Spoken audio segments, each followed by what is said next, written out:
Yeah, it was cold, but we've seen obviously colder temperatures too. And you would expect we're at the end of January where we are on average the coldest part of the year going into the first part of February. So this is what you would expect, and we're getting it too. It's sometimes a little worse than other times. But for wind chills tonight, the only concern would be basically just northeast of our area up to northern Wisconsin. That's where you could see a brief period of where the wind chills could get below 25 to 30. Otherwise, the winds are going to be fairly light across the area, so we'll still see wind chills probably 15 to 20. It just won't be as cold as we saw this morning due to light winds, but the temperatures, in fact, might be a little colder than we've had this morning. Actual temperatures, given the winds are lighter too. Right now, you see wind chills currently across the area. You can see over the field-like temperatures really in that 15 to 20 for the most part. Not seeing a lot of 20s anymore, especially if you go further north, Ladysmith down to Marshfield. Those areas are still seeing the 20s, and that's why we have that wind chill advisory, the cold weather advisory out to the later to tomorrow morning.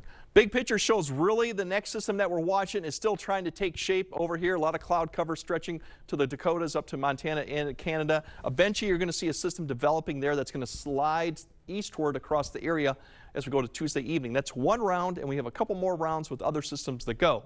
But for the meantime, as I mentioned, some areas might get a degree or two colder tonight given the lighter winds. That allows the temperature to fall a little more, so 10 to 15 further north. Otherwise, a lot of areas will be in that 5 to 10 range below zero.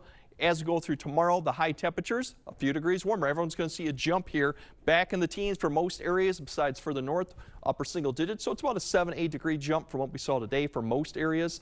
Now the snow comes in, but it won't come in until probably after or near the evening commute. We're going to look at this line, begin to see here. You can see the snow begin to spread west to east as the system pushes west to east. You'll note where the most of this snow falls. It's going to be south of I-94. You'll still get snow all the way up to Rusk County, but it's not going to be as accumulating. Accumulating is going to be probably as you go further south. This is going to scoot through the area. The good news with the snow is it's going to be done before the morning commute, although we'll still have some potential road issues going on.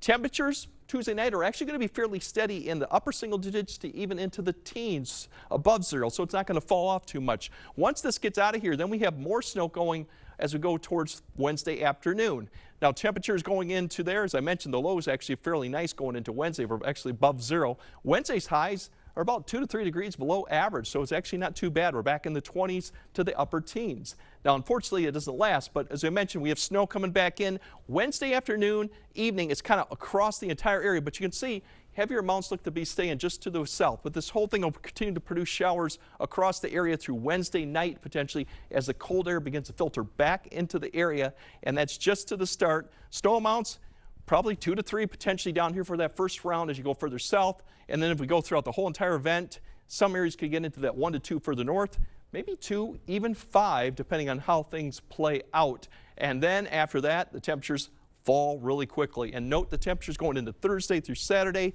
teens below zero, 20 below zeros, and I wouldn't be surprised there'll be a few areas come Saturday morning that are 30 below for actual temperature, not wind chill. So. Since I've been here, I don't think I've seen -6 before as a high. It's a high no. Last year and a couple years ago, we still had 20s and 30s belows at one point, but it warmed up fairly quick. But yeah. Yeah, this is fun. This is fun to look forward to. All right, thanks, Greg.